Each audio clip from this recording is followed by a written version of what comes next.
Story 1. The Man Who Knew My Route. I've been driving for Uber in Portland, Oregon for 3 years now, and I thought I'd seen everything. Late-night drunks, awkward silences, the occasional heated argument between couples in my back seat. It all became routine. My name is Marcus Chen, and at 32 years old, I'd perfected the art of being professionally invisible. I'd learned when to make small talk and when to let silence fill the car. That skill kept my ratings high and my weekends busy. But on October 14th, 2023, around 11:47 p.m., I picked up a passenger who made me question everything I thought I knew about my job. The ping came through as I was finishing a ride near the Pearl District. The pickup location was a residential street in northwest Portland, one of those quiet neighborhoods where old craftsman houses sit beneath massive oak trees. The passenger's name displayed as Richard K., with a 4.9 rating. Nothing unusual there. I accepted the ride and drove the 6 minutes to the address, pulling up in front of a dark blue Victorian with overgrown hedges. He was already standing at the curb when I arrived, which I always appreciated. No waiting, no awkward "I'm here" texts. He was maybe 50 years old, wearing a gray suit that looked expensive but slightly rumpled, as if he'd been wearing it all day. His face was ordinary, the kind you'd forget 5 minutes after meeting him. He opened the rear passenger door and slid in smoothly. "Marcus," he said, not as a question but as a statement. His voice was flat, emotionless. "That's me," I replied cheerfully, glancing at him in the rearview mirror. "Richard, right? Heading to Southeast Hawthorne?" "That's correct."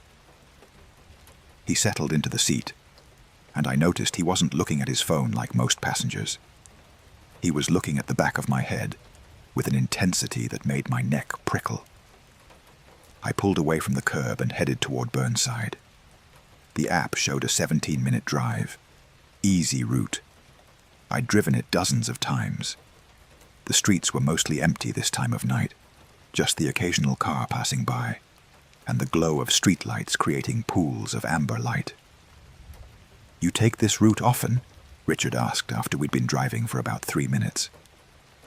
"Pretty often," I said. "Lots of pickups in this area. You'll want to take a left on 23rd instead of going straight on Lovejoy," he said calmly. I glanced at the GPS. It was showing me to go straight on Lovejoy for another 4 blocks. "The app's showing me straight here, but I can take 23rd if you prefer a different route." "I do prefer it," he said. "Trust me, Marcus. The left turn is better." Something in his tone made me uncomfortable, but passengers requesting specific routes wasn't uncommon.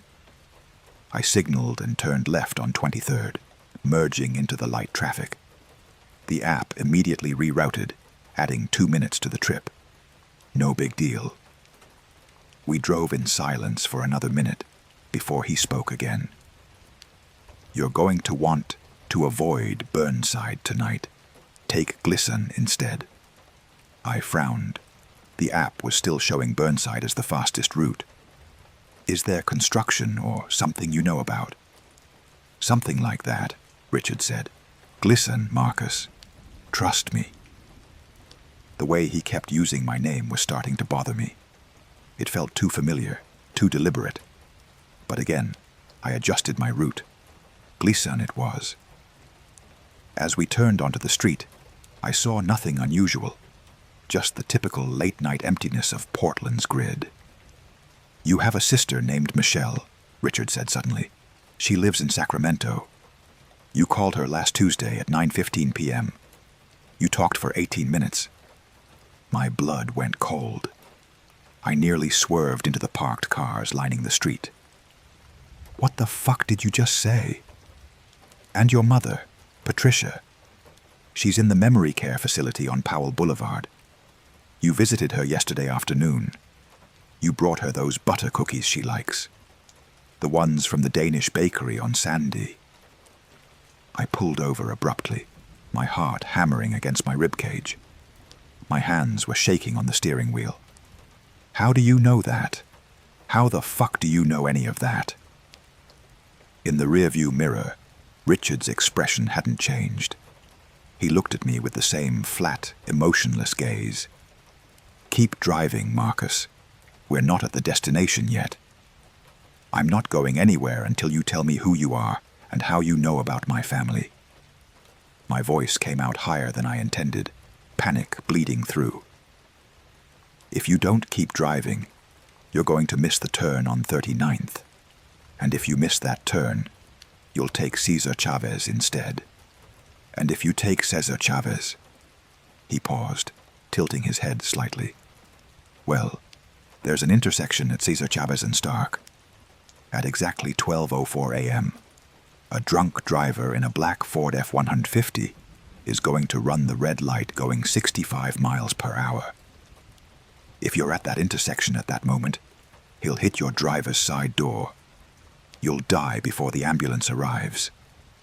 I couldn't breathe, couldn't think. The specificity of his statement was too much, too detailed. This wasn't a threat, it was a prediction. You're insane. I'm ending this ride. Get out of my car. I'm trying to save your life, Marcus. For the first time, something like emotion crept into his voice. I've been in this car with you 4 times now. The first 3 times you didn't listen. You took Cesar Chavez.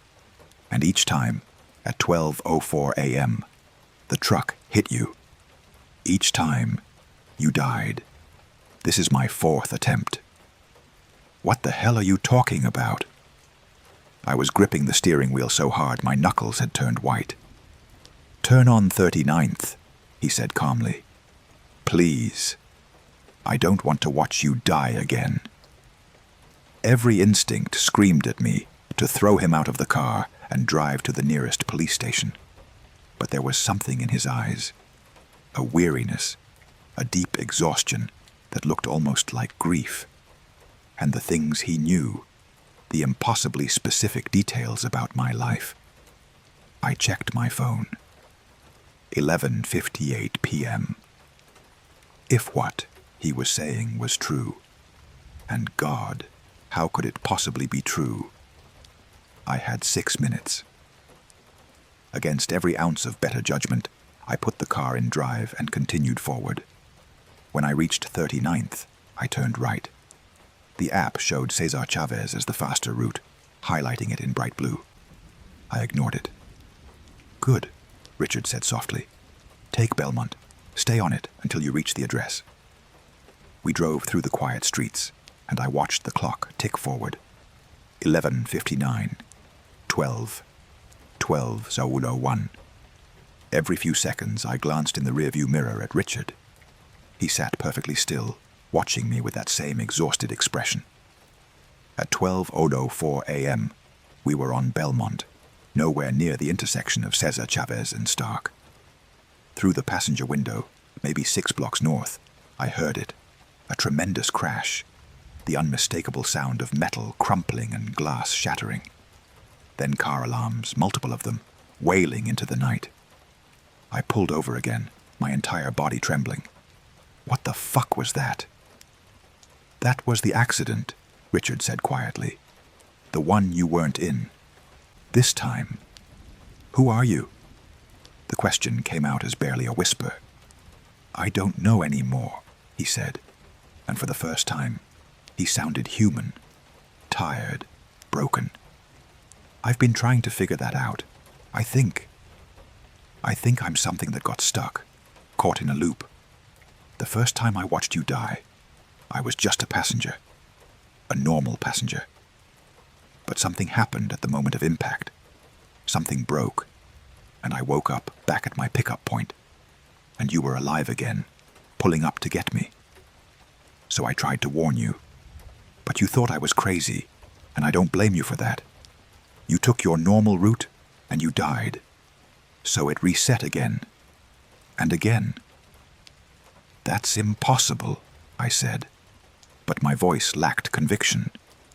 The crash I'd just heard, the things he knew, the way he'd navigated me away from danger with impossible precision. None of it should have been possible either. "We're outside my destination," Richard said, gesturing to the building beside us. I looked up and realized we were indeed at the address from the app. A small apartment complex with a blue door.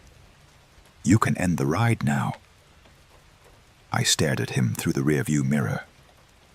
"What happens to you? Do you disappear now? Does the loop end?" "I don't know," he admitted. "This is the furthest we've gotten. Maybe it ends. Maybe I finally get to go home, wherever that is. Or maybe—" He trailed off, looking down at his hands as if seeing them for the first time. "Maybe I'm already gone, and this is all that's left of me. A ghost stuck on repeat, trying to fix one thing I can fix." He opened the door and stepped out onto the sidewalk. Before closing it, he looked back at me one final time. "Drive safe, Marcus. Always take 39th. And call your sister more often. She misses you more than she says." The door closed softly, and he walked toward the blue door of the apartment building. I watched him reach for the handle, and then, like a video glitching, he flickered. One moment he was there, solid and real. The next, he was transparent. And then he was gone, not walking through the door, but simply ceasing to exist, like someone had deleted him from reality. I sat there for 10 minutes, my hands still shaking, before I could bring myself to end the ride. When I did, I noticed something that made my stomach drop. The trip details showed my usual route, straight on Lovejoy, Cesar Chavez Boulevard, right turn on Stark. The route I hadn't taken, the route that should have killed me. I drove home in complete silence, no music, no podcasts. When I got to my apartment, I pulled up the news. There it was. Fatal accident on Cesar Chavez and Stark. Driver dead at scene. Black Ford F-150. Time of accident, 12:04 a.m. I haven't driven for Uber since that night. I told myself I'd take a break, clear my head. That was 7 weeks ago. Every time I think about going back, I remember Richard's face, that expression of exhausted relief when we made it past 12:04. I remember how he flickered and vanished, a man who died trying to save me, caught in some impossible loop until he got it right. I did call my sister. We talked for 37 minutes. I didn't tell her why I was calling, but when she said, "I miss you, Marcus," I started crying and couldn't explain why. Sometimes, late at night, I check the Uber app. I don't accept rides.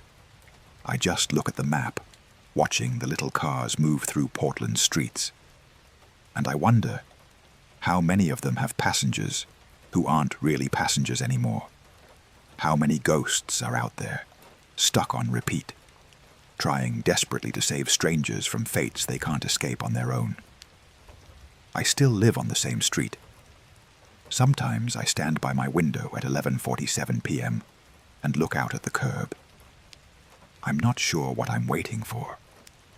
Maybe to see a man in a gray suit standing there, waiting for a ride he's taken 1,000 times. Maybe to understand what happened that night. Or maybe just to say thank you to someone who died 4 times to save my life. And I never even knew his last name. Story 2. The Woman from the Rest Stop. My name is David Kowalski, and I've been a long-haul trucker for 19 years. I've driven every major interstate in the lower 48 states, hauling everything from produce to furniture to electronics. I know every truck stop, every diesel pump, every cheap motel along I-80 from New York to California. The road is my home, more than my actual apartment in Omaha has ever been.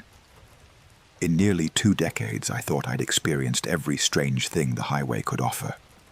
Lot lizards, tweakers trying to steal fuel. Once even a guy who jumped in front of my truck, hoping for an insurance payout.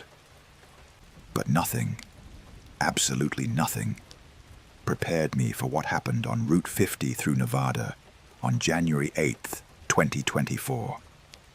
I'd picked up a load of industrial equipment in Salt Lake City, headed for a warehouse outside Sacramento. It was a straightforward haul, about 650 miles, most of it through the empty stretch of Nevada they call the loneliest road in America.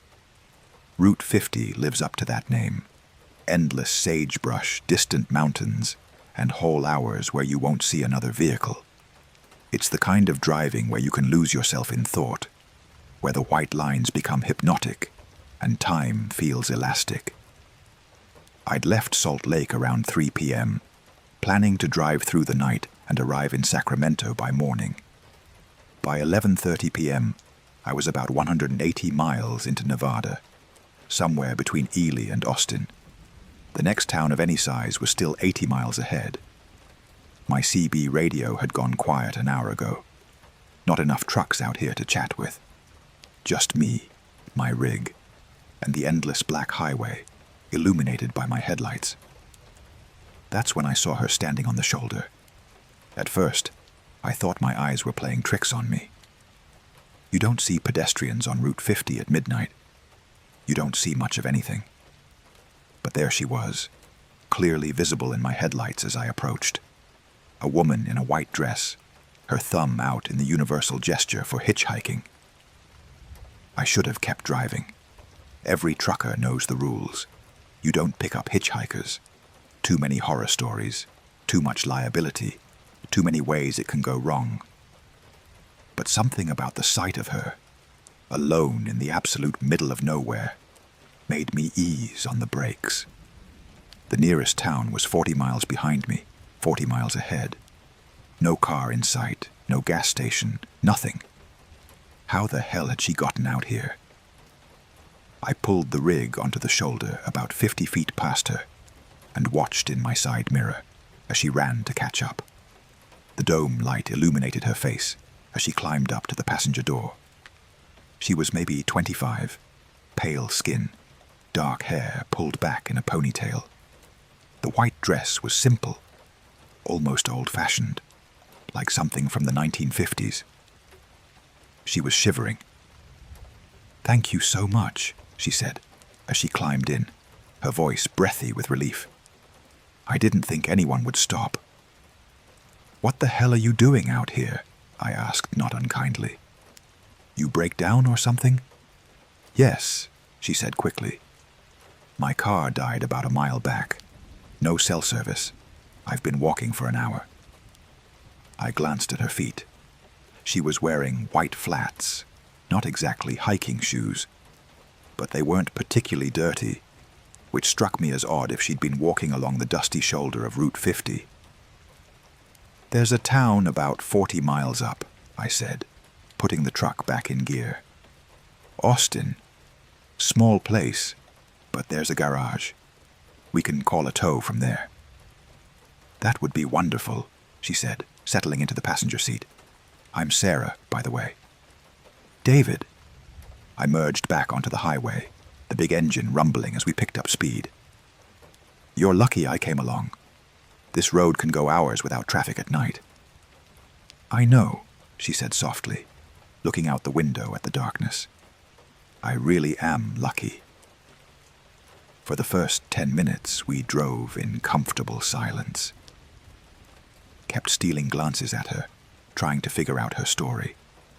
Everything about the situation felt slightly off, but I couldn't pinpoint exactly what bothered me. She seemed calm, not frazzled the way you'd expect someone to be after being stranded in the desert at night. "Do you drive this route often?" she asked suddenly. "Couple times a month," I replied.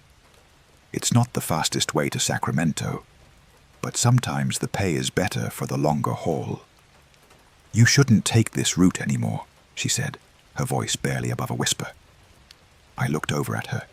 She was still staring out the window, her face reflected in the glass. "What?" "This road. You should avoid it. After tonight, don't come back here." A chill ran down my spine despite the warm air blowing from the vents. That's a weird thing to say. Why? She didn't answer immediately. When she did, her voice had changed. Flatter, more distant. How far to Austin? I checked the odometer. About 32 miles now, maybe 25 minutes. We won't make it, she said. What do you mean we won't make it? Is someone after you? Are you in trouble? My mind raced through possibilities. Abusive boyfriend, escaped from somewhere. Witness protection gone wrong. I died on this road, Sarah said calmly, as if commenting on the weather. March 15th, 1987. I was 19 years old. My boyfriend and I were driving from Ely to Reno. We'd been fighting about something stupid, and I told him to let me out. He did.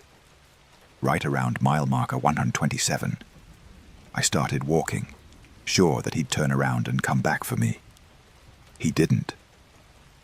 My hands tightened on the steering wheel. That's not funny.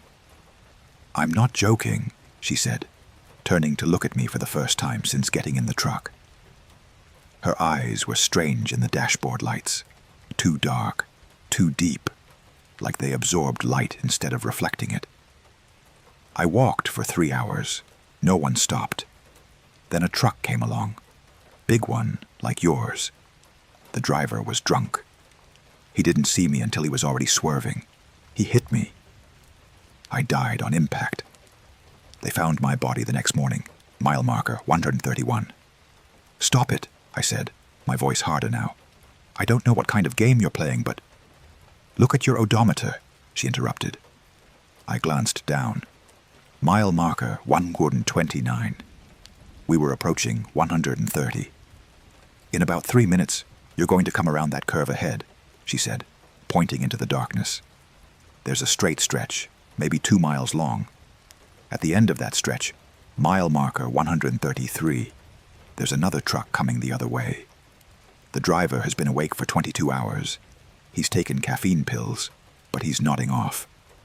In exactly 3 minutes and 40 seconds, he's going to fall asleep completely. His truck is going to drift into your lane. If you're on this road, at this speed, at that moment, he'll hit you head on. You'll die, just like I did. You're insane, I said, but my voice shook. I'm pulling over. You can get out. If you pull over, you'll be delayed just enough that you'll hit black ice at mile marker 137 instead. You'll jackknife, roll, and die in the crash. I've seen it happen. I've been trying to stop it. The curve was coming up. My headlights swept across the rock face on the left side of the road.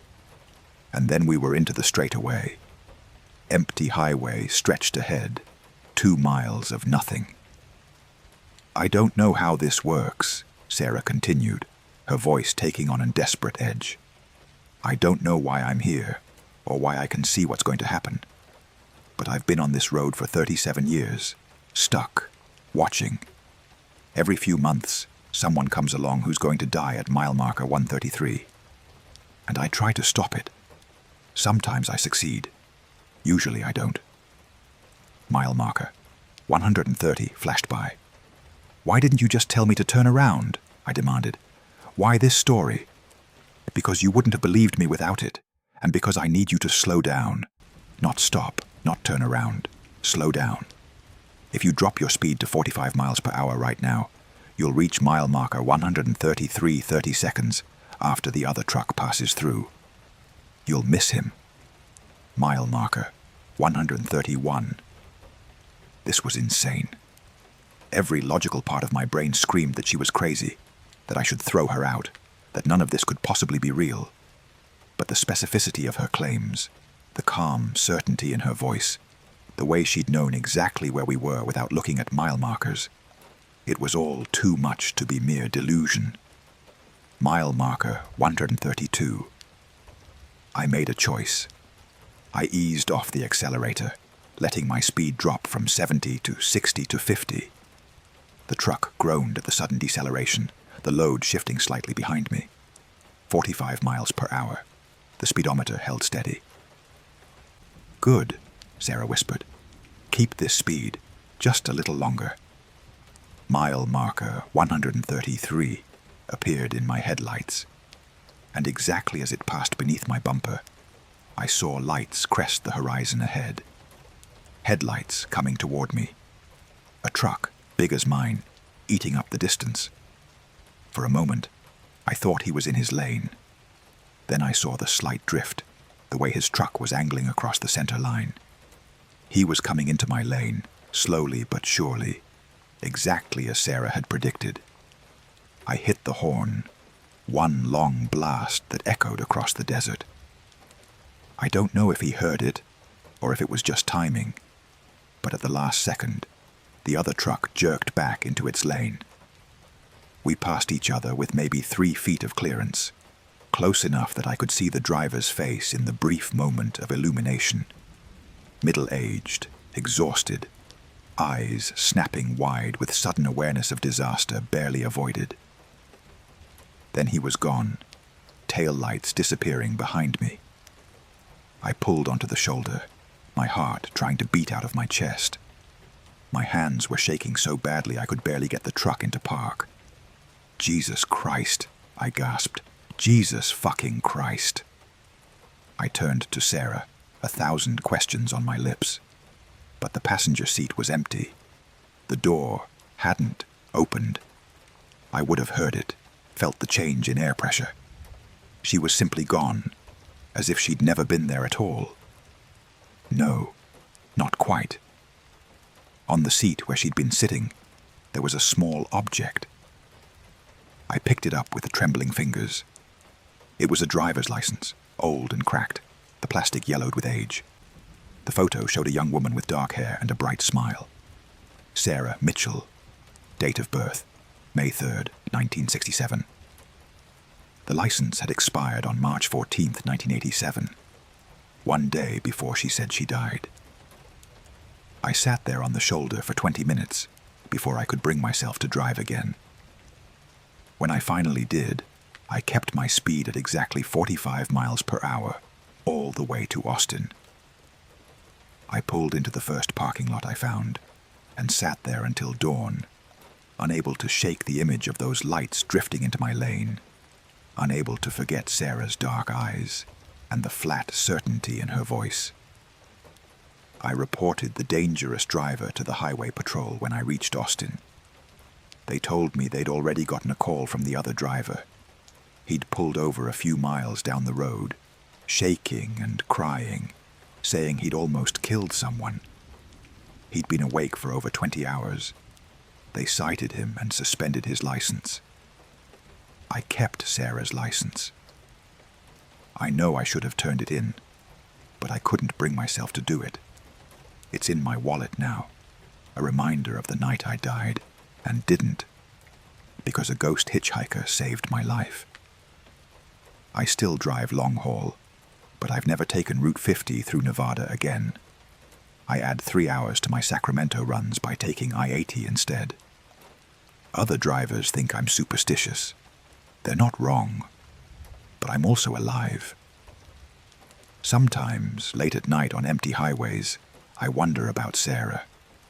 Is she still there, standing on the shoulder near mile marker 127, trying to save strangers from deaths she can somehow see coming? How many people has she saved? How many has she failed to save? And is she trapped there forever, reliving the night she died? Or is there some way for her to finally rest? I'll never know the answers. But sometimes, when I'm on a lonely stretch of road in the dead of night, I find myself watching the shoulders more carefully. And if I ever see someone hitchhiking in the middle of nowhere, I think I'll stop. Because maybe, just maybe, they're trying to save my life. And maybe that's their only way out of whatever hell they're trapped in, one saved life at a time. Story 3. The Passenger Who Wouldn't Leave. My name is Rachel Simmons, and I drove for Lyft in Chicago for 4 years to supplement my teaching income. It was decent money, especially on weekend nights when the bars closed and everyone needed rides home. I'd developed a system, a routine that made the work tolerable. I knew which neighborhoods tipped well, which times of night attracted trouble, and how to navigate the city's grid with maximum efficiency. At 38 years old, I thought I was too old and too practical to be rattled by anything. Then I picked up James at 2:37 a.m. on November 19th, 2023, and my understanding of reality fractured. The pickup was in Wicker Park, outside a bar called The Empty Bottle. The app showed the passenger as James W., with a perfect 5.0 rating and over 200 rides. The destination was an address in Lincoln Park, a straightforward 15-minute drive up Milwaukee Avenue. Nothing about the ride request raised any red flags. If anything, it looked ideal. Good rating, short trip, destination in a safe neighborhood. He was waiting outside when I pulled up, which I always appreciated. He was in his early 30s, wearing dark jeans and a leather jacket, with short brown hair and an unremarkable face. The kind of person you'd pass on the street without a second glance. He climbed into the back seat without a word, and I started the ride on my app. Lincoln Park, right? I confirmed, glancing at him in the rearview mirror. Yes, he said quietly. His voice was soft, almost gentle. Thank you for picking me up so late. No problem. Part of the job. I pulled away from the curb and headed north on Milwaukee. The streets were fairly empty at this hour, just the tail end of the bar crowd stumbling home and the occasional taxi. My radio was playing quietly, some indie station I liked that filled the silence without demanding attention. You drive often? James asked after a few minutes. Most weekends, I replied. During the week I teach middle school English. That sounds rewarding, he said, shaping young minds.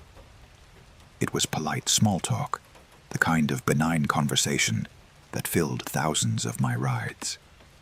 We chatted about teaching, about Chicago's neighborhoods, about the weather. He was easy to talk to, with a warm manner that made the drive pleasant. When we pulled up to the address in Lincoln Park, a well-maintained brownstone on a tree-lined street, I felt almost disappointed that the ride was ending. He'd been one of the better passengers I'd had in a while. Have a good night, I said as he opened the door. You too, Rachel, he replied, and stepped out onto the sidewalk. I ended the ride on my app and was about to pull away when I glanced in the rearview mirror out of habit. He was still sitting in the back seat. My heart jumped. I spun around in my seat, but the back was empty. I looked in the mirror again. There he was, James, sitting exactly where he'd been, looking at his phone casually. I turned around again. Nothing. Empty seats. What the hell? I muttered, my hands suddenly clammy on the steering wheel. I was exhausted, I told myself. It had been a long night. My eyes were playing tricks. I put the car in drive and pulled away from the curb, hands shaking slightly. I glanced in the rearview mirror again. James was still there, looking up from his phone now, meeting my eyes in the reflection. You can see me, he said. It wasn't a question. I slammed on the brakes, the car jerking to a stop in the middle of the quiet street. I whipped around to look at the back seat. Empty, completely empty. I looked back at the mirror. He was there, watching me with an expression that was hard to read, something between sadness and curiosity.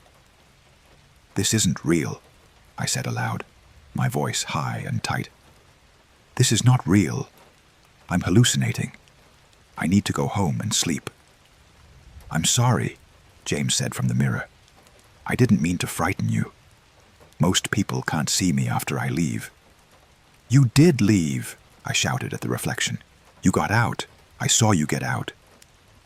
"I know," he said softly. "I always get out. But I'm also always still here. It's complicated." I grabbed my phone with shaking hands, nearly dropping it. I pulled up the ride history. The trip to Lincoln Park showed as completed at 2:54 a.m. James had already left a 5-star rating and a $2 tip. The ride was over. He was gone. Except he wasn't. He was sitting in my back seat, visible only in reflections. The rear-view mirror, the side mirrors, even the faint reflection in my phone screen when I held it at the right angle. But when I looked directly at the seat, it was empty.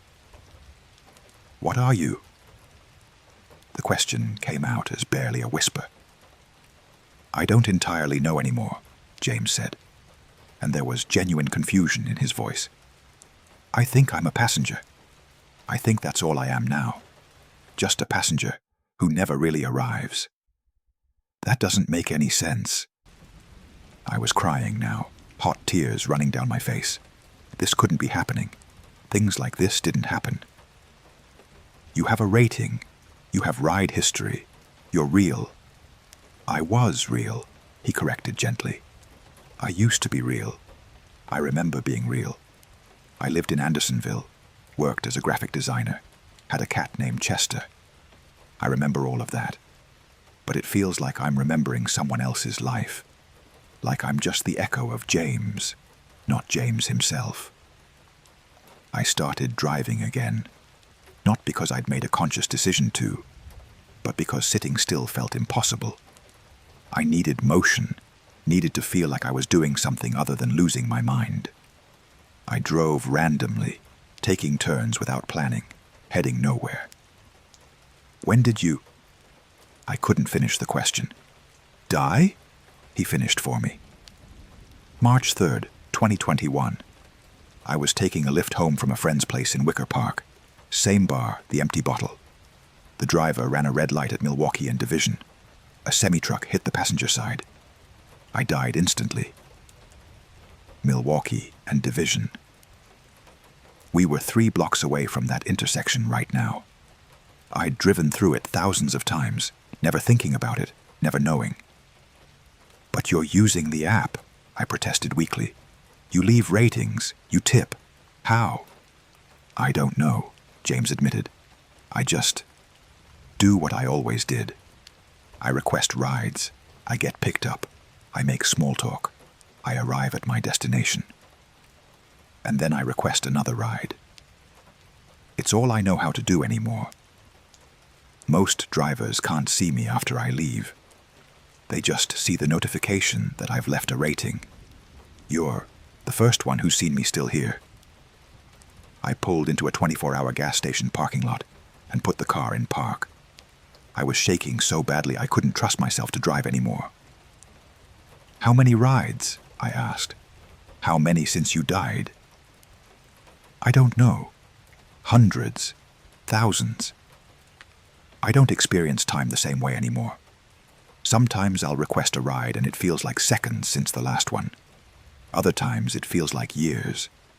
But I'm always requesting rides, always getting picked up, always going somewhere, but never actually getting there." I looked at his reflection in the mirror.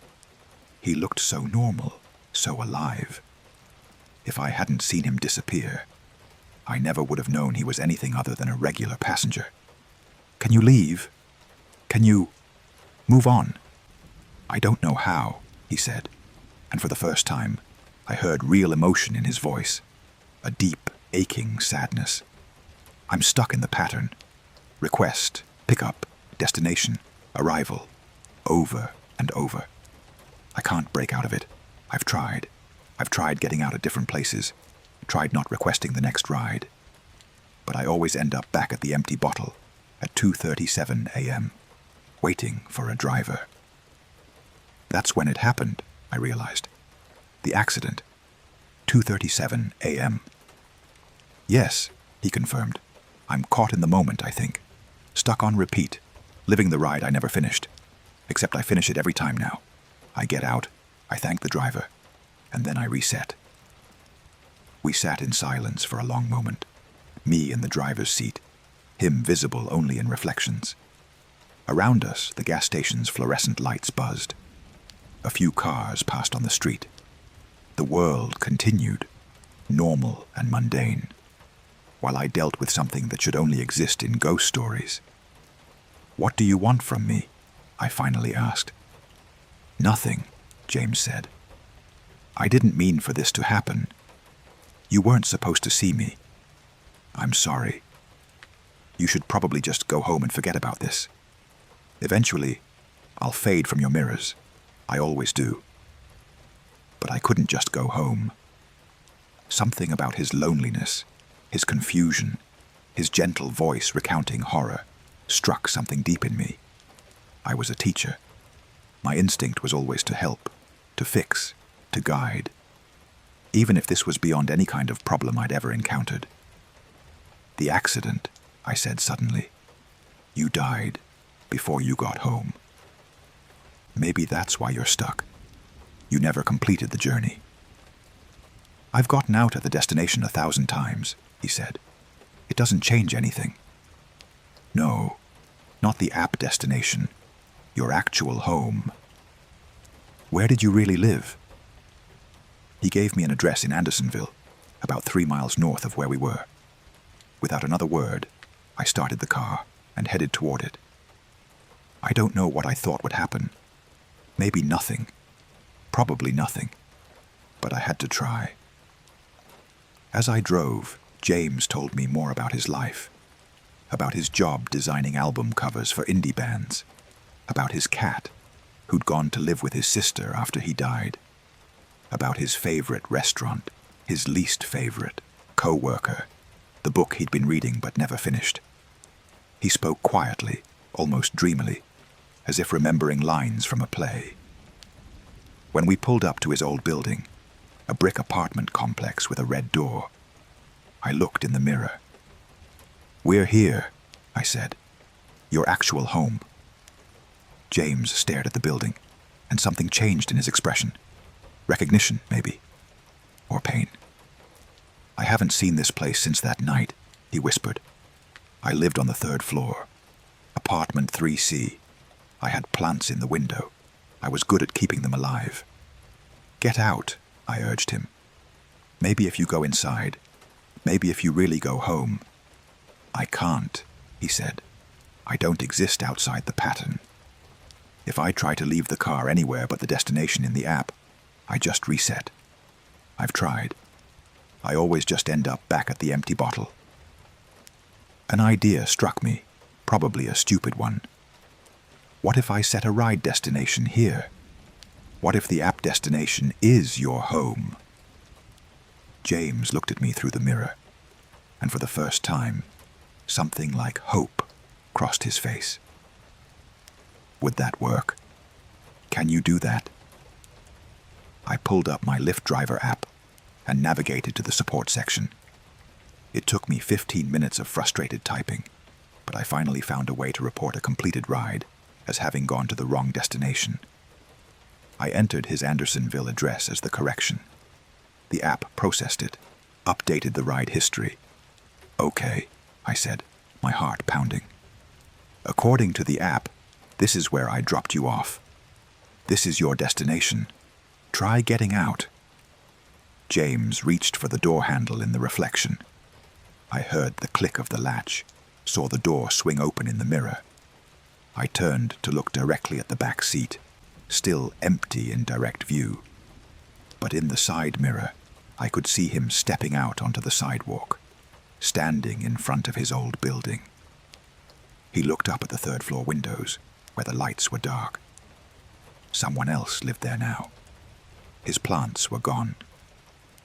But he stood there, looking up, and slowly, very slowly, he began to fade.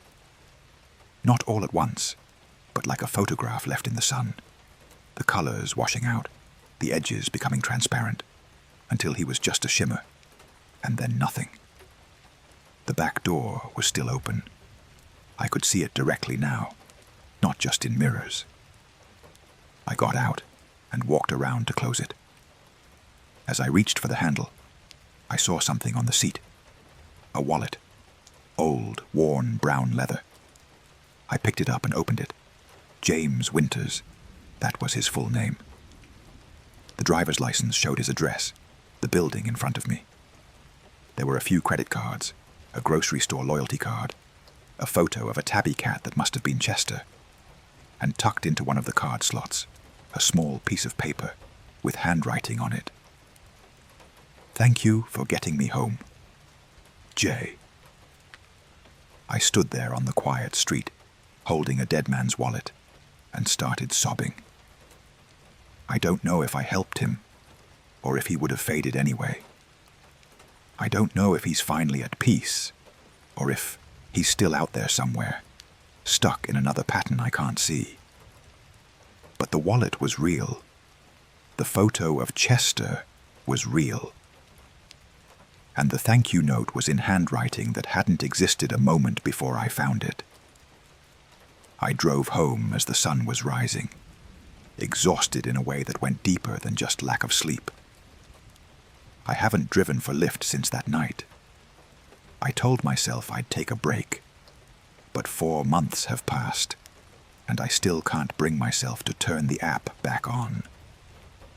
Every time I think about it, I remember James's face in the mirror, the sadness in his voice, the way he faded like morning mist. I kept his wallet. I know his sister probably would want it, probably deserves to have it. But I can't explain how I got it without sounding insane. So it sits in my dresser drawer, and sometimes late at night, I take it out and look at the photo of Chester and wonder if James is somewhere peaceful now, finally home, after thousands of rides that went nowhere. I still drive through Chicago, though only in my personal car now. And sometimes, when I'm stopped at a red light, I glance in my rearview mirror. I'm always terrified I'll see someone sitting in my back seat who isn't there when I turn around. So far, it's always been empty. But I can't shake the feeling that there are more of them out there. Passengers who never arrived, stuck in patterns they can't break. Invisible to everyone, but the occasional driver who happens to look at the right angle and see the truth reflected back.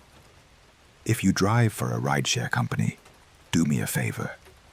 Every once in a while, after you drop someone off, check your mirrors before you pull away. Really look. Because if you see someone still sitting there, someone who shouldn't be there, maybe you can do what I did. Maybe you can take them home. Really home. Not the address in the app, but the place where they belong. It might be the only way they'll ever be free. Story 4. The Child in the Airport Shuttle.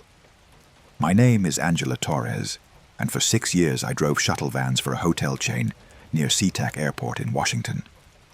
It was steady work, predictable hours, and I got to meet people from all over the world. I've always been a people person, always enjoyed the brief connections you make with strangers who are just passing through your life. At 41, I'd settled into a comfortable routine, and I thought nothing could surprise me anymore. Then, on February 22nd, 2024, during a late evening airport run, I picked up a passenger who shattered every assumption I'd ever had about the nature of reality. It was 9:47 p.m., and I'd just dropped off a family of 4 at the airport. I was doing my standard check of the van, making sure no one had left anything behind, no trash to clean up, when my radio crackled with a new pickup. A single passenger at Terminal B, heading to our hotel. The dispatcher gave me the name. Emma Patterson, 7 years old, unaccompanied minor. Her grandmother would be waiting at the hotel to check in with her. Unaccompanied minors weren't unusual, though they were typically a bit older. Preteens and teenagers traveling alone to visit separated parents. 7 was young, but not unheard of. Airlines had strict protocols for handling young solo travelers. Still, I made a mental note to be extra careful, extra kind. Kids that young traveling alone were usually scared or sad, dealing with family situations that required them to be braver than they should have to be. I pulled up to Terminal B's designated hotel shuttle pickup area and scanned the crowd gathering under the covered walkway. It took me a moment to spot her, a small girl with curly blonde hair, wearing a pink backpack that looked almost as big as she was. She was standing slightly apart from the other waiting passengers, very still, her hands clutching the straps of her backpack. A blue lanyard hung around her neck with what looked like travel documents. I got out and approached her with my friendliest smile. "Hi there, are you Emma?" She looked up at me with huge blue eyes and nodded. "I'm Angela. I'll be driving you to the hotel where your grandma is waiting. Sound good?" Another nod. She didn't speak, but that wasn't unusual. Shy kids, tired kids, overwhelmed kids. They all went quiet sometimes. I helped her into the van, making sure she was buckled into one of the middle row seats. Her little pink backpack went on the seat next to her. I kept up a gentle stream of small talk as I drove, pointing out landmarks, mentioning that the hotel had a pool, asking if she'd had a good flight. She responded with nods or tiny shakes of her head, but never spoke. By the time we were halfway to the hotel, about 8 minutes into the 15-minute drive, I was starting to worry. Even the shyest kids usually said something by this point. I glanced at her in the rearview mirror. She was staring out the window, her face expressionless. "Are you feeling okay, sweetie?" I asked gently. "Not sick from the flight or anything?" She turned to look at me in the mirror, and for the first time, she spoke. "Do you know what happened to me?" Her voice was small and flat, eerily devoid of the emotional inflection you'd expect from a child. "What do you mean, honey? What happened to you?" "I died," she said simply. "In 2019. I was 7 years old." My hands tightened on the steering wheel. Kids said weird things sometimes, had dark imaginations, watched too many scary movies. I tried to keep my voice calm and warm. "That's a sad thing to think about, Emma. But you're here now, right? You're okay?" "No," she said, with that same flat certainty. "I'm not here. Not really. I'm still at the bottom of the ravine where the car went off the road. That's where my body is. This is just what's left. The part that didn't understand how to stop traveling." A cold sensation spread through my chest. I glanced in the mirror again. Emma was still looking at me, her expression calm, almost curious, too calm for a child. "Emma, that's not real. You're safe. You're in my van, and I'm taking you to your grandmother." "My grandmother died in the crash too," Emma said. "We were driving from the airport to her house. It was raining. The roads were slippery. A truck came around the curve too fast, pushed us off the edge. We went down into the ravine. I remember the falling. I remember the water at the bottom, how cold it was. And then I was back at the airport, and someone said a shuttle was coming to pick me up. I should have pulled over. Every instinct screamed at me to stop the van, to call someone, to do something other than keep driving. But I was only a few minutes from the hotel now, and some irrational part of my brain insisted that getting her there, getting her to this supposed grandmother, would somehow make this nightmare make sense. "Emma, I need you to stop saying these things," I said, my voice shakier than I wanted it to be. "You're scaring me." "I'm sorry," she said, and for the first time, something like emotion entered her voice. "I don't mean to scare you. I scare most of the drivers. But I can't stop. I'm stuck in the pattern. Airport, shuttle, hotel. Airport, shuttle, hotel. I've done this hundreds of times. Maybe thousands. I don't remember anymore. If what you're saying is true, I said, trying to approach this logically, even though logic had clearly abandoned this situation, why do you keep taking shuttles? Why don't you go somewhere else? Because this is what I was doing when I died, Emma explained patiently, like a teacher instructing a slow student. Grandma picked me up at the airport. We were supposed to take a shuttle to her car in the long-term parking lot, but she decided to drive herself instead. She thought it would be faster. And then the crash happened. But I remember waiting for the shuttle. I remember that being the plan. So that's where I reset to. Waiting for the shuttle that I never took because Grandma wanted to drive.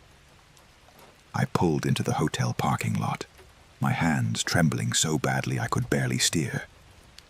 I parked in the passenger loading zone and sat there, staring at the steering wheel.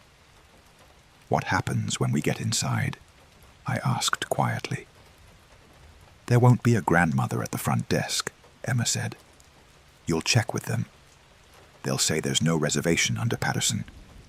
You'll ask me for her phone number, but I don't have one. You'll call your supervisor. Everyone will be confused. And then, somehow, when no one is looking directly at me, I'll disappear. And I'll be back at the airport, waiting for the next shuttle. How many times? I whispered. How many times has this happened? I told you. Hundreds. Thousands. I don't know anymore. Time is strange for me now. Sometimes I take 3 shuttles in the same night. Sometimes weeks pass between pickups. But I always end up back at Terminal B, waiting.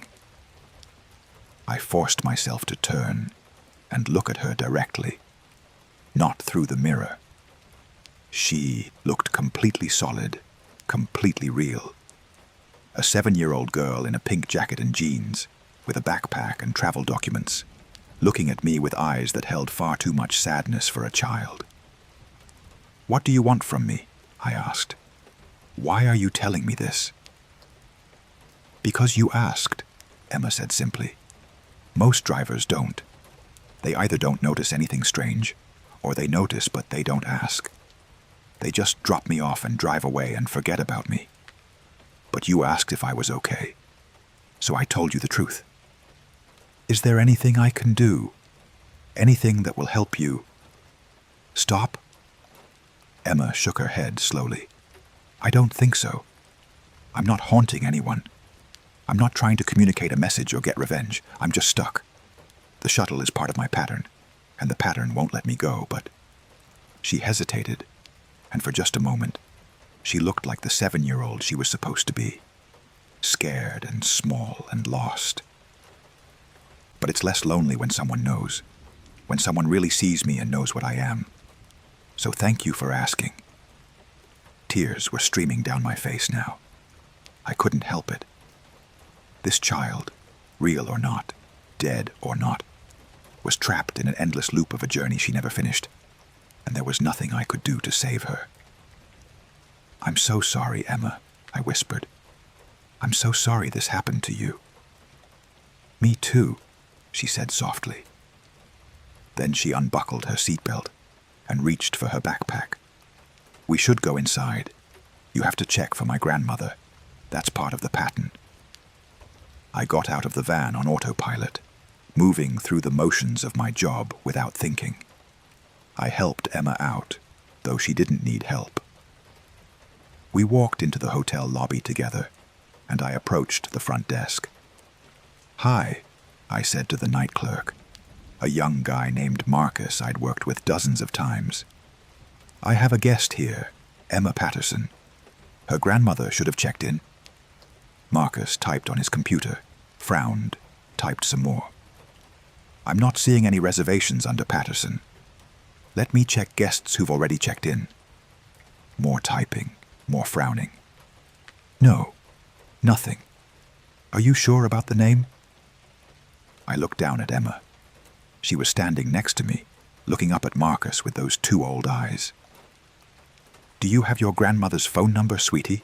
I asked, even though I knew what she would say. Emma shook her head. What about your parents? Someone I can call? Another head shake. Okay, let me call my supervisor, I said, pulling out my phone. I turned away to make the call, explaining the situation in hushed, urgent tones. When I turned back around, maybe 15 seconds later, Emma was gone. Where did she go? I asked Marcus urgently. The little girl, where did she go? Marcus looked at me with confusion. What little girl? You came in alone, Angela. Are you feeling okay? I ran outside, searching the parking lot, the sidewalk, the entrance. Empty. No sign of Emma anywhere. I went back to my van and opened the door to the middle row where she'd been sitting. The seat was empty. No indentation where she'd sat. No warmth left from her body. It was like she'd never been there at all. Except on the seat, there was something. A small plastic card attached to a blue lanyard. I picked it up with shaking hands. It was a United Airlines unaccompanied minor card, dated March 12, 2019. The name on it, Emma Patterson, age 7. Flight destination, Seattle-Tacoma International Airport. I sank down onto the van floor, clutching the card, and sobbed. Marcus came out to check on me eventually, and I told him I wasn't feeling well, that I needed to go home. He let me go, probably thinking I was having some kind of breakdown. When I got home, I did what I should have done from the beginning. I searched for Emma Patterson, car accident, Washington, 2019. It took me 45 minutes of digging through news archives, but I found it. A brief article from March 12, 2019. Grandmother and granddaughter killed in crash. Dorothy Patterson, 68, and her 7-year-old granddaughter Emma Patterson died when their vehicle was forced off Highway 18 during heavy rain. The vehicle went down a steep embankment into a ravine. Both victims were pronounced dead at the scene. The article included a photo of Emma. The same curly blonde hair, the same blue eyes, the same face I'd seen in my van mirror.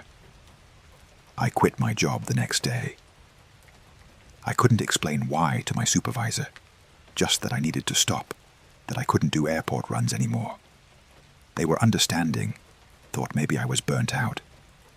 They offered me other positions, but I turned them all down. I kept Emma's unaccompanied minor card. It's in a small frame on my bookshelf now, next to photos of my own kids. I don't know if keeping it helps her or hurts her, or does nothing at all. But I can't bring myself to throw it away. I think about her constantly, about how many times she's made that journey from Terminal B to a hotel that isn't expecting her, about how many drivers she's told her story to, only to have them forget when she disappears, about whether she's still there right now, standing under the covered walkway, clutching her too big backpack, waiting for a shuttle that will take her nowhere. I've thought about going back to the airport, waiting to see if I see her, but I'm terrified of what would happen if I did. Would she remember me? Would I have to live through that conversation again? Would knowing I couldn't help her be even worse the second time? So I stay away. But I think about her every time I see a child traveling alone, every time I pass the airport, every time I hear about a traffic accident. And I wonder how many other people are stuck like Emma, trapped in the patterns of their final moments, endlessly repeating journeys they'll never complete. How many ghosts are riding in shuttles and taxis and buses, invisible to everyone except the rare person who bothers to really look and really ask if they're okay. If you work in transportation, if you spend your days moving people from place to place, do me a favor. Pay attention to the quiet ones, the ones who seem a little off, a little sad, a little too still. Ask them if they're okay. Really listen to their answer. Because maybe, just maybe, they're like Emma, caught in a loop they can't escape, looking for someone who will see them and acknowledge that their tragedy was real. You can't save them. I know that now. But you can witness them. You can let them know for just a moment that they're not invisible, that someone knows they existed, that someone mourns what happened to them. It won't break the pattern, but maybe it will make the pattern a little less lonely. Story 5. The Businessman Who Aged. I've been a taxi driver in Boston for 12 years. My name is Thomas Murphy. I'm 56 years old, and I thought I'd seen every kind of person this city had to offer. Business types rushing to meetings, college kids stumbling home drunk, tourists confused by our nonsensical street layout, locals who know the city better than I do. After 12 years and thousands of fares, faces blur together. You learn to read people quickly. Who wants conversation, who wants silence, who might cause problems. It's a survival skill in this business. But on April 3rd, 2024, I picked up a passenger at South Station who made me question everything I thought I understood about time, aging, and the boundaries of human experience. The call came through at 6:15 p.m., rush hour just starting to wind down. Pickup at South Station, destination in Beacon Hill. Standard fare, probably someone coming in on the commuter rail from the suburbs. I pulled up to the designated pickup area and waited, watching the crowd of commuters streaming out of the station. He was easy to spot because he waved directly at my cab. A man in his early 30s wearing a sharp charcoal suit, carrying a leather briefcase that looked expensive. Everything about him screamed successful young professional. He had dark hair, neatly styled, clean-shaven face, the confident posture of someone climbing the corporate ladder. He opened the back door and slid in smoothly. Beacon Hill, he confirmed, giving me the address. Pinckney Street. Got it, I said, pulling into traffic. Pinckney Street was in the heart of Beacon Hill, all brick townhouses and gas lamps, old money neighborhood. The ride would take about 15 minutes with current traffic. We drove in silence for the first few minutes, which was fine by me. I had NPR playing low on the radio, just the murmur of news and analysis. I glanced at him in the rearview mirror occasionally out of habit. He was looking out the window, watching the city pass by, his expression neutral. It was at the 7-minute mark, when we were stopped at a red light on Cambridge Street, that I noticed it. His hair, which had been solid dark brown when he got in, now had visible streaks of grey at the temples. I blinked, sure I'd just seen it wrong in the previous lighting. But no, there were definitely grey streaks that hadn't been there before. "Everything okay back there?" I asked, more to confirm he was real, and I wasn't hallucinating than because I thought anything was wrong. "Fine," he said, his voice unchanged. Young, confident, strong. Nothing different about it. I drove on, but I kept stealing glances at him in the mirror. As we turned onto Beacon Street, climbing the hill, I saw more changes. The grey at his temples was spreading, becoming more pronounced. Lines were forming around his eyes, subtle but definitely there. His face looked slightly more drawn, the skin a bit looser.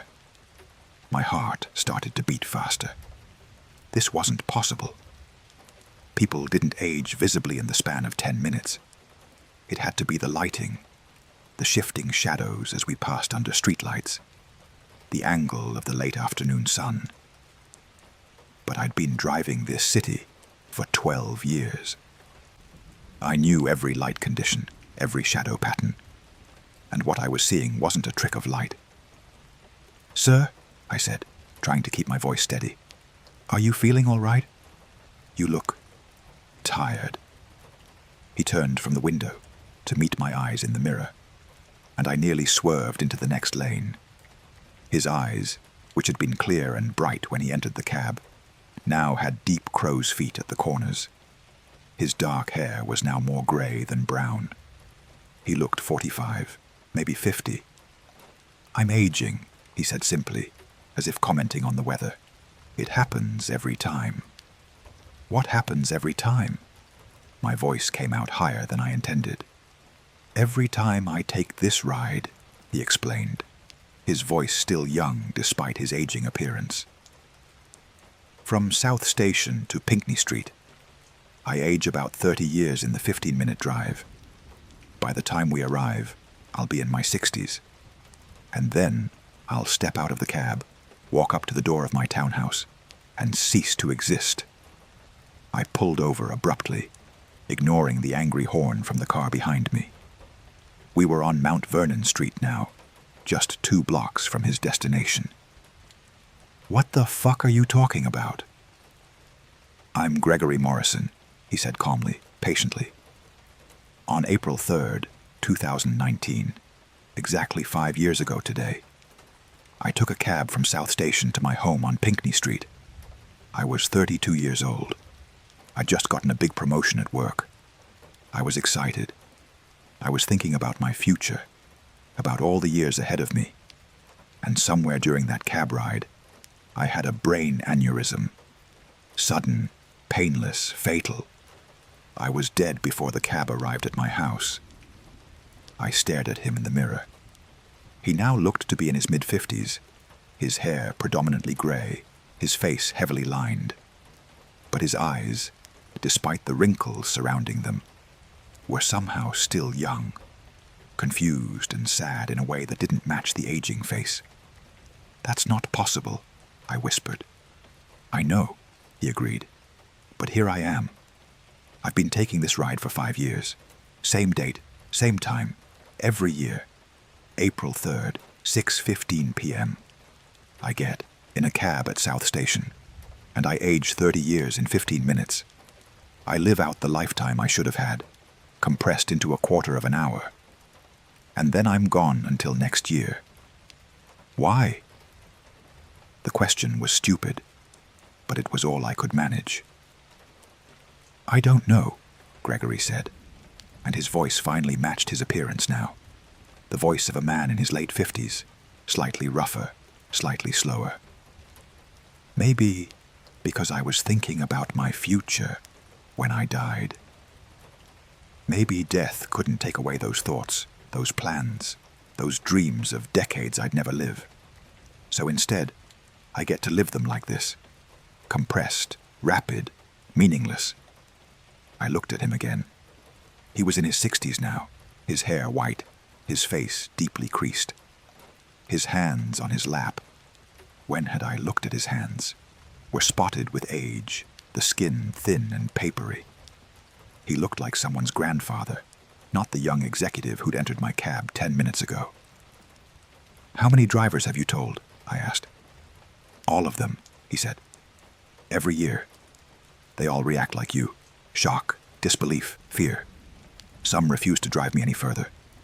Some call the police. Some just complete the ride in terrified silence. It doesn't matter. The ride always ends the same way." "What if you don't get out?" I asked suddenly. "What if you just stay in the cab? What if we drive past your house?" Something that might have been hope flickered in his ancient eyes. "I've tried. 3 years ago, I convinced a driver to keep going. We drove past Pinckney Street, kept going through Beacon Hill, down into the North End. But I kept aging. By the time we got to the waterfront, I could barely move. I was 90, maybe 100 years old. I couldn't speak anymore, couldn't hardly breathe. And then, somewhere around the aquarium, I just stopped. Not died, because I'm already dead. Just stopped existing. And the next thing I knew, I was back at South Station, young again, waiting for another cab." What if you don't get in the cab at all? Then I stand there at the pickup area until I fade away. I've tried that too. I don't have a choice. The pattern pulls me through it whether I want it to or not. Get in cab, age rapidly, arrive home, cease to exist, reset 1 year later. We sat in silence for a long moment. I could hear his breathing now, labored, wheezy, the breathing of a very old man. When I looked at him again, he had to be in his early 70s. His suit, which had fit him perfectly when he got in, now hung loose on a frame that had somehow become smaller, more fragile. "We're 2 blocks away," I said quietly. "What happens when we get there?" "I'll pay you," Gregory said, his voice now weak and quavering. "I'll say thank you. I'll open the door. It takes me longer now. My joints are stiff.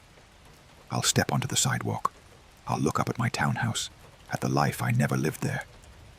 And then I'll be gone, like I was never there at all. And you'll drive away. And eventually you'll convince yourself this was all a hallucination or a dream." "I won't forget," I said, though I wasn't sure if that was true.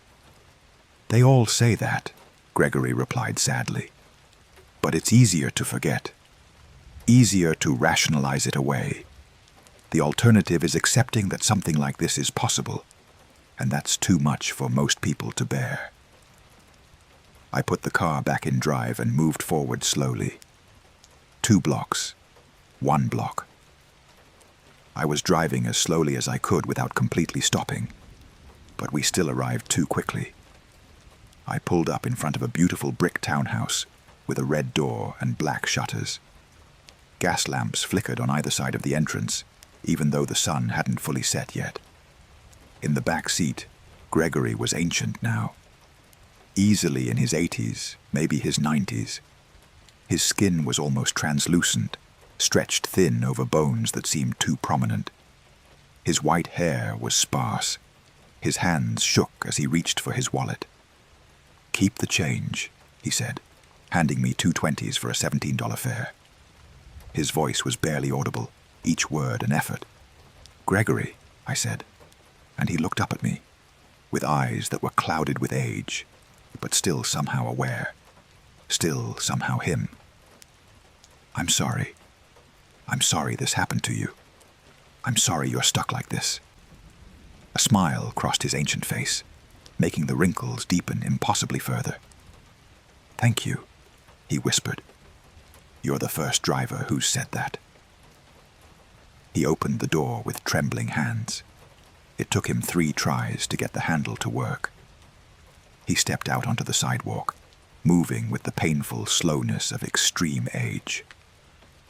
I watched in my mirror as he turned to face the townhouse, his briefcase, now somehow looking worn and scuffed, despite being pristine minutes earlier, clutched in both hands. He stood there for maybe 10 seconds, looking up at his home. And then, like a photograph fading in sunlight, he became transparent. I could see the brick of the townhouse through his body. And then he was gone, simply erased from existence, leaving no trace that he'd ever been there. The briefcase clattered to the sidewalk, solid, real, still existing after its owner had vanished. I stared at it for a long moment, before doing something I probably shouldn't have. I got out of the cab, looked around to make sure no one was watching, and picked up the briefcase. It was heavy, real, definitely not a hallucination. I got back in my cab and drove 3 blocks away before pulling over again. My hands were shaking so badly I could barely get the briefcase open. Inside were work documents dated April 3rd, 2019. Contracts, meeting notes, a planner with appointments scheduled for the coming weeks. Appointments Gregory Morrison had never made it to. And tucked into a pocket, a photo. A younger Gregory, maybe in his 20s, with his arm around a woman. She was beautiful, laughing, happy. On the back of the photo, in handwriting that had become shaky, "Sarah." was going to propose that weekend. Never got the chance. Still have that briefcase. It's in my apartment, hidden in the back of my closet, because I don't know what else to do with it. I tried researching Gregory Morrison. I found his obituary from April 2019. Sudden passing, loved by all, bright future ahead. There was a memorial service, no mention of a Sarah. I've thought about trying to be there next April 3rd, at South Station at 6:15 p.m., to see if he appears again, to confirm it wasn't all some elaborate hallucination. But I'm terrified of what it would mean if he does appear. Terrified of watching him age again, of knowing that he's trapped in this pattern forever, living out the future he lost in rapid, meaningless repetition. More than that, I'm terrified of what it means for all of us. If Gregory is stuck living a compressed version of his lost future, over and over, how many others are there? How many people are trapped in the moments of their deaths, playing out the lives they should have had in ways we can't see or understand? I drive past that townhouse on Pinckney Street sometimes, always slowing down, always looking. The briefcase is still gone from where it fell. Someone must have picked it up, or it ceased to exist after I took what was inside. The townhouse looks normal, lived in. There's a new family there now, I think. They have no idea that once a year, a ghost stands on their sidewalk, looking up at a future he'll never have. I'm planning to sell my taxi medallion next year. After 12 years, it's time for a change. That's what I tell people. But the truth is, I'm afraid that next April 3rd, I'll be the one who gets the call to pick up Gregory Morrison. And I don't think I can watch him age and vanish again. I don't think I can handle knowing that somewhere in this city, death isn't the end. It's just a different kind of trap, a loop of what could have been playing out forever. If you drive a taxi or an Uber or any kind of passenger vehicle, pay attention to your fares. Really look at them, not just when they get in, but throughout the ride. Because if you notice someone changing, aging, becoming something other than what they were, don't convince yourself it's a trick of light. Don't rationalize it away. Maybe, just maybe, they're like Gregory, trapped in a pattern they can't escape, living out lost futures in the back seats of strangers' cars.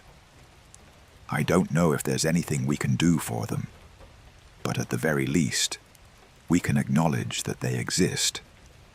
We can say we're sorry for what happened to them, because sometimes the only thing worse than being trapped is being trapped and invisible, with no one to witness your suffering. And if you ever find yourself in a cab, aging rapidly, losing the years you thought you had, I hope your driver is kind. I hope they listen. I hope they tell you they're sorry, because in the end, that might be all anyone can offer. Story 6. The Repeating Conversation. My name is Jennifer Hayes, and I drive for a medical transport company in Phoenix, Arizona. For 8 years, I've been taking patients to and from doctor's appointments, dialysis centers, physical therapy, people who need reliable transportation but aren't sick enough for an ambulance. It's steady work that pays the bills, and I've always found it meaningful. At 43, I take pride in being the calm, competent person who gets people where they need to go safely. Most of my passengers are elderly or chronically ill, and I've learned to be patient, to be kind, to understand that sometimes the ride is the only social interaction they'll have that day. But on May 12th, 2024, I picked up a passenger who taught me that there are things worse than illness, worse than death. There are loops of existence so tight and so perfect that you can live through the same 10 minutes forever and never know it until it's too late. The call came through at 10:37 a.m. for a pickup at Desert Palms Senior Living, a nice assisted living facility in North Phoenix. The passenger was listed as Robert Chen, age 74, with a scheduled appointment at a cardiology clinic 3 miles away. The notes indicated he was mobile, no wheelchair needed, generally oriented. Standard pickup, nothing unusual flagged. I arrived at 10:50 a.m. and parked under the covered entrance, where residents waited for their rides. He was already there, sitting on one of the benches. A small man with silver hair, wearing khaki pants and a light blue button-up shirt. He had a folder of what I assumed were medical documents on his lap and was staring straight ahead with a blank expression. "Mr. Chen," I said cheerfully, approaching him. "I'm Jennifer. I'll be taking you to your cardiology appointment." He looked up at me, and something about his eyes made me pause. They were distant, unfocused, like he was looking at something far away rather than at me. But he smiled politely and stood up with the careful movements of someone whose joints didn't work as well as they once did. "Yes, thank you," he said. His voice was soft, gentle, with just the faintest trace of an accent. "The appointment is at 11:15. "We'll get you there with time to spare," I assured him, helping him into the back seat of my van. He settled in, placing his folder carefully beside him, and I made sure his seatbelt was fastened before getting in the driver's seat. I pulled out of the facility and headed north on 19th Avenue. The clinic was a straight shot, maybe 10 minutes in current traffic. Perfect timing. NPR was playing softly on the radio, some story about climate change policy. "Have you been seeing this cardiologist long?" I asked, making conversation like I always did. Patients appreciated small talk, something to distract them from whatever medical issue they were dealing with. "About 5 years," Robert said from the back seat. "Ever since my heart attack. Dr. Morrison is very good, very thorough." "That's wonderful to have a doctor you trust," I said. "These checkups are just routine then?" "Yes, routine," he agreed. "Every 3 months. Same appointment, same time. 11:15 a.m. We drove in silence for a moment, and I glanced at him in the rearview mirror. He was looking out the window, watching the Phoenix streets pass by, his expression still distant. Something about the way he stared bothered me, but I couldn't articulate what. "The weather's been nice lately," I offered. "Not too hot yet." "Yes, pleasant," Robert said. "My daughter called this morning. She lives in Seattle. She's coming to visit next month." "That's lovely," I said. "I bet you're looking forward to that." "Very much," he said. "She's bringing my grandson. He's 7 now. They grow so fast." We were about halfway to the clinic when something odd happened. Robert spoke again, in exactly the same gentle tone. "Have you been seeing this cardiologist long?" I frowned. "I think you mean, have you been seeing this cardiologist long? You asked that question before?" "Well, I asked you. About 5 minutes ago." There was a pause.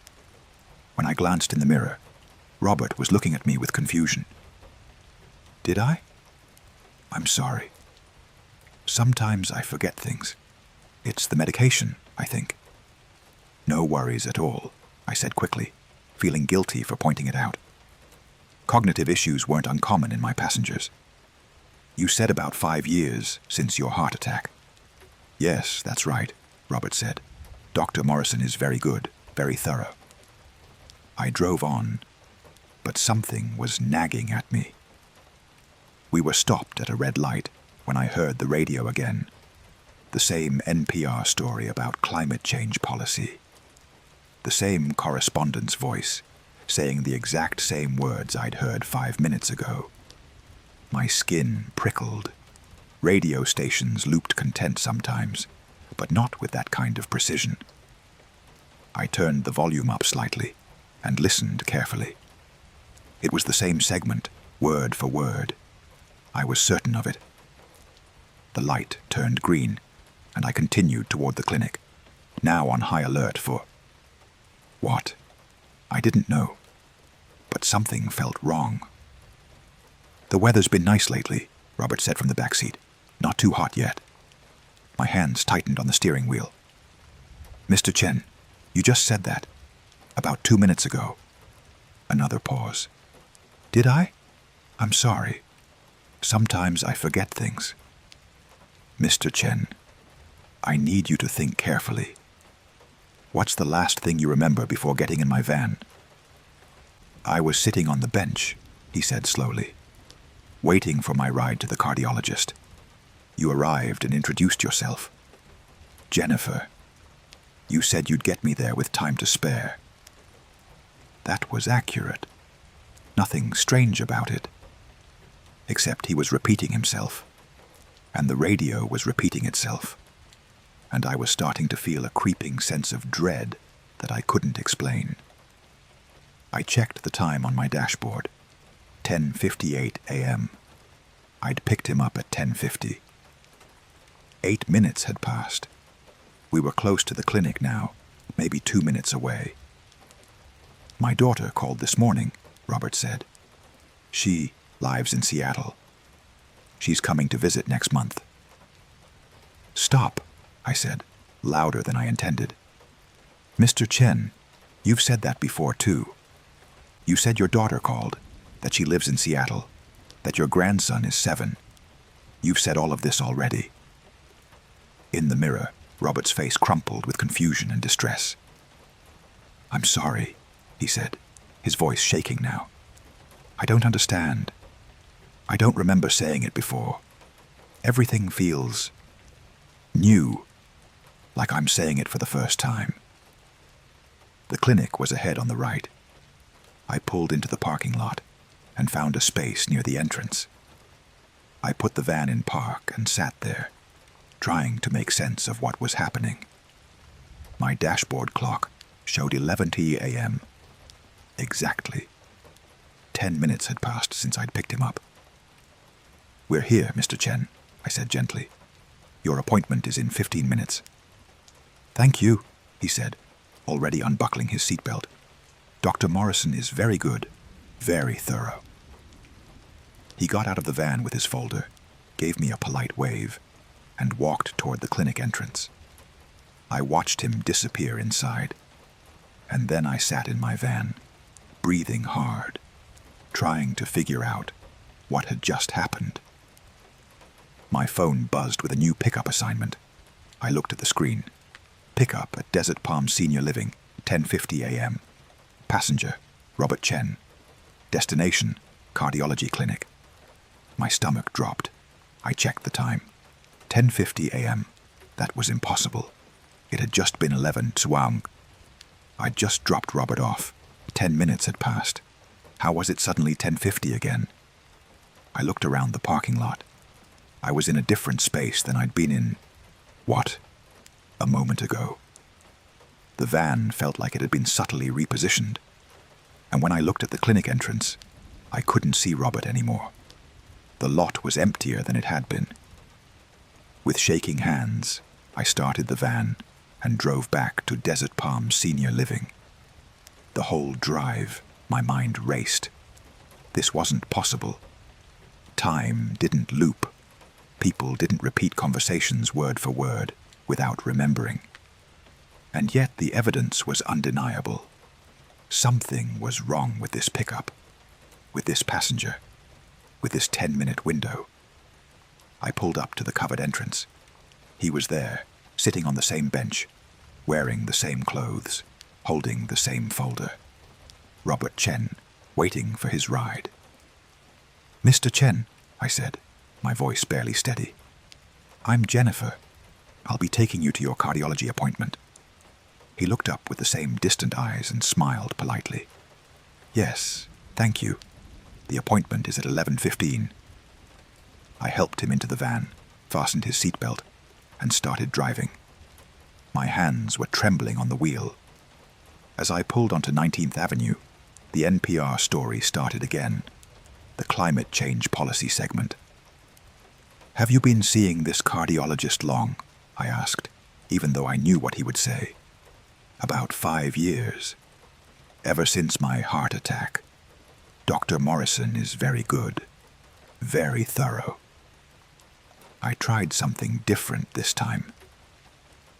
"Mr. Chen, have you ever felt like you've lived the same moment more than once?" He considered the question. "Sometimes in dreams," he said, "but not in real life. What if I told you that we've had this exact conversation before? That I picked you up, drove you to your appointment, and then somehow reset back to the beginning?" Robert looked at me in the rearview mirror with concern. "That sounds very strange. Are you feeling all right?" "I don't know," I admitted. "Mr. Chen, do you remember anything unusual happening recently? Any gaps in your memory, or moments that felt repeated?" "My memory isn't what it used to be," he said apologetically, "but I don't think so. Today feels like every other appointment day." We were halfway to the clinic when he repeated himself. "Have you been seeing this cardiologist long?" "Yes," I said firmly. "We've established that. 5 years, Dr. Morrison. Very thorough. You've told me twice now." "I'm sorry," he said, sounding genuinely distressed. "I didn't realize." I made a decision. When we reached the clinic at 11:01 a.m., I didn't let him get out. "Mr. Chen, I need you to stay in the van. Please, just for a few more minutes." "But my appointment—" "I know, but I need to see what happens at 11, please." He looked confused but complied, perhaps hearing the urgency in my voice. We sat in the parking lot, me watching the dashboard clock with my heart pounding. 11 a.m. arrived, and then, like a video glitching, everything shifted. The parking lot rearranged itself subtly, cars in slightly different positions, and I felt a wave of disorientation, like waking from a dream into another dream. I checked my phone. 10:50 a.m. New pickup notification for Robert Chen. But he was still in the back seat, still here, solid and real. "Mr. Chen," I said urgently, turning to look at him directly. "Do you feel that? Did you feel the world just change?" His face had gone pale. His eyes, which had been distant before, were now sharp with sudden, terrible awareness. "Yes," he whispered. "Oh God, yes. It happened again." "Again?" I grabbed onto that word. "You've felt this before." He pressed his hands to his face. "I died. During my appointment, 6 months ago. I died during the examination. Dr. Morrison said my heart just stopped, and then I was back on the bench waiting for my ride, and I've been—" His voice broke. "I've been taking this ride over and over, 10 minutes, from Desert Palms to the clinic, and every time I get there, I go inside, and I die, and then I'm back on the bench." "But you don't remember the loops," I said. "You didn't remember until just now." "The drive feels familiar," he said, tears streaming down his face now, like déjà vu. "But I can never hold on to it. Each loop, it's new again. I forget. The only reason I remember now is because you stopped me from going inside. You broke the pattern." We sat there together, both of us crying, both of us trapped in a nightmare that neither of us understood. "How many times?" Robert whispered. "How many times have I done this?" "I don't know," I said. "I've only lived through it 3 times. But you said this started 6 months ago." 6 months? How many loops was that? If the loop was 10 minutes, resetting continuously. I couldn't even calculate it. Thousands. Tens of thousands. Robert had lived and died and forgotten and repeated thousands of times, while the world moved on without him. "What do I do?" he asked helplessly. "How do I stop?" I didn't have an answer. We sat in that parking lot until 11 a.m., and when the reset hit again, I tried to hold on to my awareness, but it was like trying to hold water. The moment washed over me, and suddenly I was back at Desert Palms, picking up Robert Chen for the first time again. This time, I documented it. I started a voice recording on my phone before starting the drive. I narrated everything: the conversation, the repetitions, the reset. When we reached the clinic and the loop began again, the recording was gone, like it had never existed. I've tried 23 times now. 23 loops of picking up Robert Chen and driving him to a death he doesn't remember. Each time, I hope for something different. Each time, at 11 a.m., reality resets and I'm back at the beginning. I don't know how to break this. I don't know how to save him or save myself. All I know is that I'm living the same 10 minutes over and over, with just enough awareness to know I'm trapped, but not enough power to escape. If you're reading this, if somehow this message makes it out of the loop, please help. I'm stuck in May 12th, 2024, between 10:50 a.m. and 11 a.m., driving Robert Chen to his death, again and again and again. And if you ever find yourself in a ride that feels familiar, that repeats in ways you can't quite place, pay attention, document it, try to break the pattern, because somewhere, someone might be trapped just like Robert and me, living the same moments forever, and they're hoping that someone, anyone, will notice and help them escape. The reset is coming again. I can feel it. In 30 seconds, it'll be 10:50 a.m., and I'll be pulling up to Desert Palm Senior Living, and Robert will be sitting on that bench, and none of this will have happened yet. Except it will have. It will have happened thousands of times, and it will happen thousands more, unless someone breaks the loop. Please, if you can hear this, if this reaches you, help us. Story 7. The Passenger with No Reflection. My name is Carlos Mendoza, and I've been driving rideshare in Miami for 7 years. Miami's a wild city, especially at night. Club crowds, tourists who've had too much to drink, locals heading home from late shifts. At 51, I've learned to roll with it all. I've had passengers throw up in my car, fight in my back seat, try to pay me in stolen goods, and once, memorably, a woman who insisted she was a time traveler from 20 to 87. You develop a thick skin in this business. You learn not to be shocked. But on June 8th, 2024, I picked up a passenger who violated every law of nature I thought I understood, and I still haven't recovered from what I witnessed that night. The ping came through at 11:52 p.m. Pickup location in South Beach, destination in Coral Gables. A solid fare, probably $35 to $40 depending on traffic.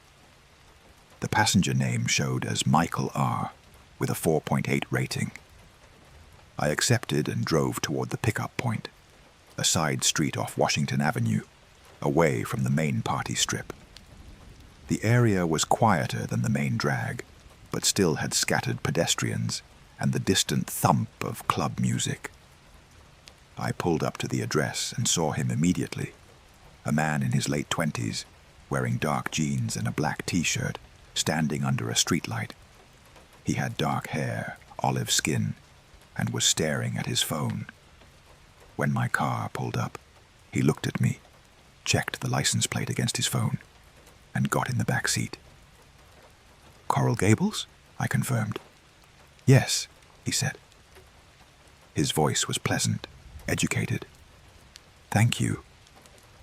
I started the drive, heading west toward the causeway that would take us off the beach and into the city proper. It was a beautiful night, warm but not oppressive, a nice breeze coming off the ocean. My passenger was quiet, looking out the window, which was fine. Not every fare wants to chat. We were about 5 minutes into the ride, crossing the causeway, when I adjusted my rearview mirror to check the traffic behind me. And that's when I noticed it. I could see the back seat clearly. The leather upholstery, the seat belts, the window behind. But I couldn't see my passenger. The seat looked empty. My heart skipped. I glanced over my shoulder, turning to look directly at the back seat. He was there. Solid, real, sitting calmly and looking out at the Miami skyline. But when I looked back at the rearview mirror, the seat was empty. I checked the side mirror. Same thing. I could see the back seat through it, but no passenger. "Everything okay?" Michael asked, noticing my sudden tension. "Yeah, just checking traffic," I lied, my voice tight. I looked over my shoulder again. He was definitely there, as solid and real as anyone I'd ever driven. But mirrors didn't lie, and my mirrors were showing an empty back seat. I tried to rationalize it. Angle issue, lighting problem, something wrong with the mirrors. I adjusted the rearview mirror, tilting it slightly. Still no reflection of my passenger. I could see the window behind him, the headlights of cars behind us, everything, except him. "How long have you lived in Miami?" I asked, my voice artificially casual. I needed to hear him speak, to confirm he was real. "About 3 years," Michael replied. "I moved here for work. I'm in software development. You?" "Born here," I said. "Lived here my whole life." Normal conversation, normal voice, normal passenger. Except he cast no reflection. We drove in, silence, for a few more minutes. Every time I looked in the mirrors, I saw an empty back seat. Every time I glanced over my shoulder, I saw Michael sitting there calmly. The disconnect was making me nauseous. "Can I ask you something?" I finally said, unable to hold it in any longer. "Of course. This is going to sound insane, but do you know you have no reflection?" There was a long pause. When Michael spoke again, his voice had changed, flatter, more resigned. "Yes, I know." I nearly drove off the road. "What?" "You know." "I know," he confirmed. "I haven't had a reflection for 3 weeks. Not in mirrors, not in windows, not in water. Nothing reflects me anymore." "That's impossible," I said, but the words sounded hollow even to me. I was looking at the proof of the impossible right now. "I thought so too," Michael said. "For the first few days, I convinced myself I was going crazy, hallucinating, having a breakdown. But then other people started noticing. My girlfriend asked why I wasn't showing up in her phone camera. My coworker took a group photo, and I wasn't in it. The security guard at my building mentioned that the CCTV footage showed my apartment door opening and closing by itself. I pulled into a gas station parking lot. I couldn't drive and process this at the same time. I turned around in my seat to face him directly. "How is this possible? What happened to you?" Michael looked at me, and I saw real fear in his eyes. "I don't know. 3 weeks ago I woke up and I was just unrecordable, unreflectable. I still exist. I'm solid. I can touch things. People can see me and hear me directly. But any kind of recording or reflection shows nothing. Like I'm a vampire, except I'm not a fucking vampire. I'm just a software developer from Miami who's being erased from reality one layer at a time. Have you seen a doctor?" He laughed bitterly. I tried. "How do you explain this to a doctor? How do you explain that you exist but also don't?" I went to an ER. They could see me, examine me, talk to me. But when they tried to take my blood pressure, the digital readout showed nothing. When they tried to take my temperature, the thermometer registered room temperature. X-rays came back blank, not showing my bones, just showing the space where I should be. They thought their equipment was malfunctioning. I stared at him, my mind struggling to accept what I was hearing. "What do you think is happening to you?" "I'm disappearing," Michael said quietly. "That's the only explanation that makes sense. I'm being erased from existence, but slowly. First reflections and recordings. Next, I don't know. Maybe physical interaction. Maybe soon people will stop being able to see me directly. Maybe I'll become completely intangible. And then I guess I'll just be gone. Not dead, because death leaves a body.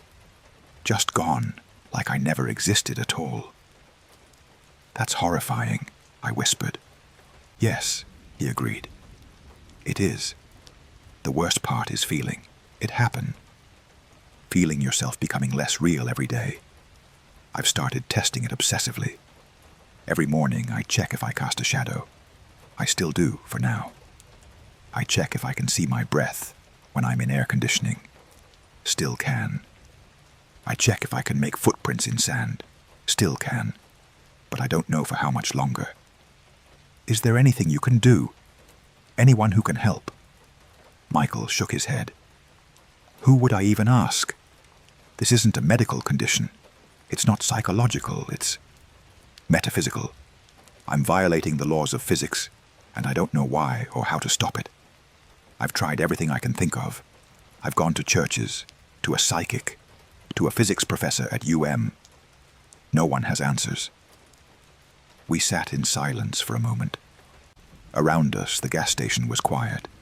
A few cars at the pumps, the bright fluorescent lights illuminating everything in harsh white light. In that light, I could see Michael perfectly. He looked completely normal, completely real. "Why are you taking a ride share?" I asked. "If you're dealing with this, why go out?" "Because I'm terrified of being alone," Michael said, his voice cracking. "I'm terrified of disappearing when no one is looking.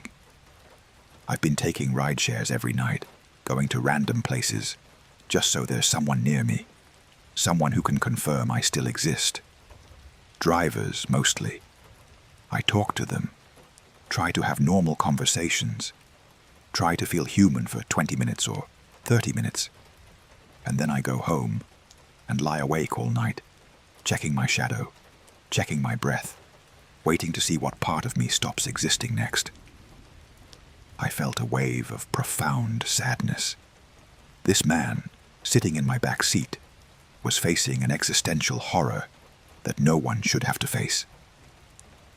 "I'm sorry," I said inadequately. "I'm so sorry this is happening to you."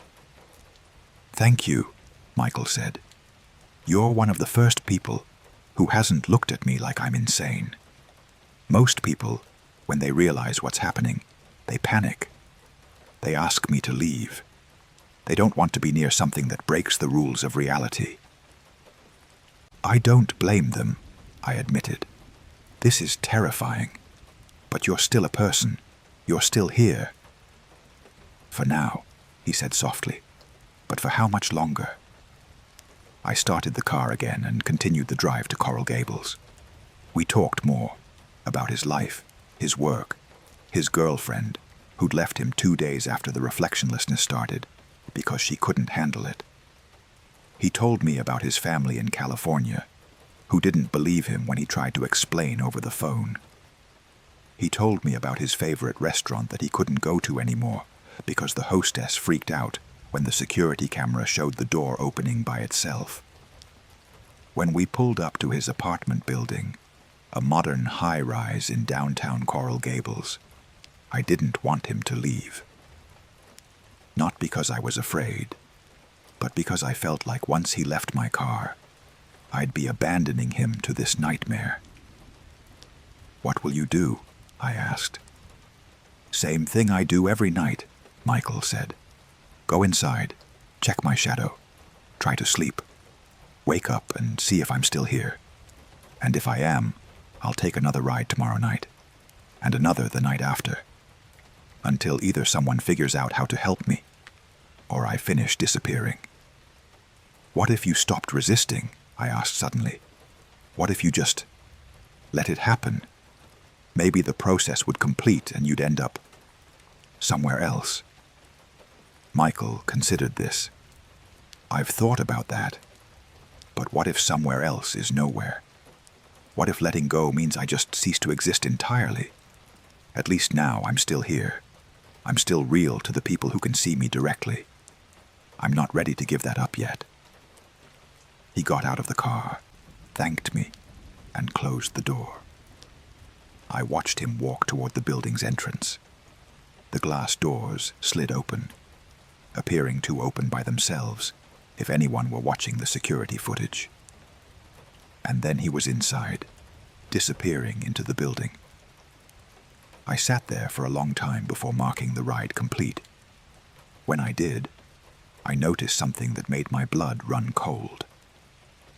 The ride summary showed the pickup and drop-off locations, the distance, the time. But the passenger name now showed as unknown user, and there was no rating option, no way to review him.